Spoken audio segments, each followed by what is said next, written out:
கர்த்தருக்குள் பிரியமானவர்களே, ஜனவரி 23 இன்றைய பனித்துளிகளின் தலைப்பானது ஏழைகளை நினைத்துக்கொள்.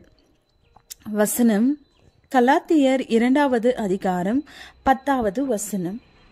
தரித்திரரை நினைத்து கொள்ளும்படிக்கு மாத்திரம் சொன்னார்கள்.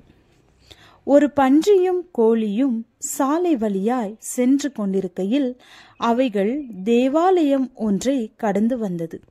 அப்போது அங்கு உணவு பரிமாறிக்கொண்டு இருந்தார்கள். பன்றி, இந்த விருந்தில் நாமும் நம் பங்கை கொடுத்தால் நன்றாக இருக்குமே என்றது. இதனை கேட்ட கோழி, ஆம், இது மிக சிறந்த யோசனை என்று ஆர்ப்பரித்து சத்தமிட்டது. கோழி சொன்னது, அப்படியானால் நீ இறைச்சியையும் நான் முட்டைகளையும் வழங்கி விடுவோம் என்று பரிந்துரை செய்தது. அதனை கேட்ட பன்றி, இவ்வளவு வேகமாக நான் இறைச்சியை எப்படி கொடுப்பது?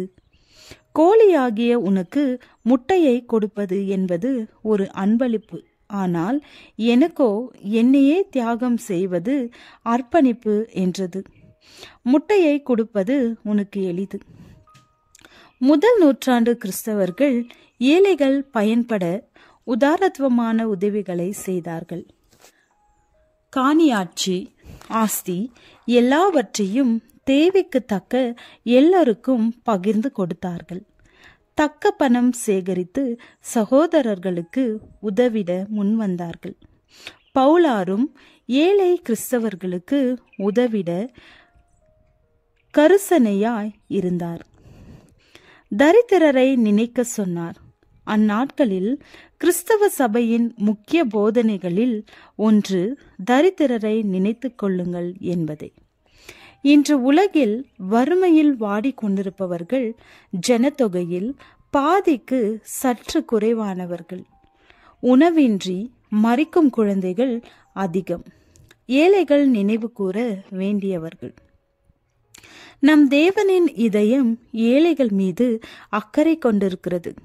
திருமறையில் 200க்கும் அதிகமான இடங்களில் ஏழைகள் பற்றி பேசப்படுகிறது. புதிய ஏற்பாட்டில் மாத்திரம் 16 வசனங்களுக்கு ஒரு வசனம் ஏழைகள் அல்லது பணத்தை பற்றி குறிப்பிடப்பட்டுள்ளது.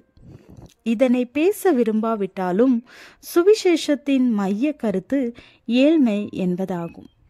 நம்மை சுற்றிலும் தரித்திரர்கள் அநேகர் வாழ்கின்றார்கள். அவர்களை நம் கண்கள் பார்க்க வேண்டும். சோதோமின் அக்கிரமத்தில் ஒன்று எளிமையானவர்களின் கையை பலப்படுத்தாதது. கர்த்தராகிய கிறிஸ்துவும் இந்த ஏழைகளுக்கு நீங்கள் எதை செய்யாது இருந்தீர்களோ அதை எனக்கே செய்யாது இருக்கிறீர்கள் என்றார். ஏழைகளுக்கு இறங்குவதை பார்த்து நம் தேவன் புன்னகைத்து மகிழ்கிறார்.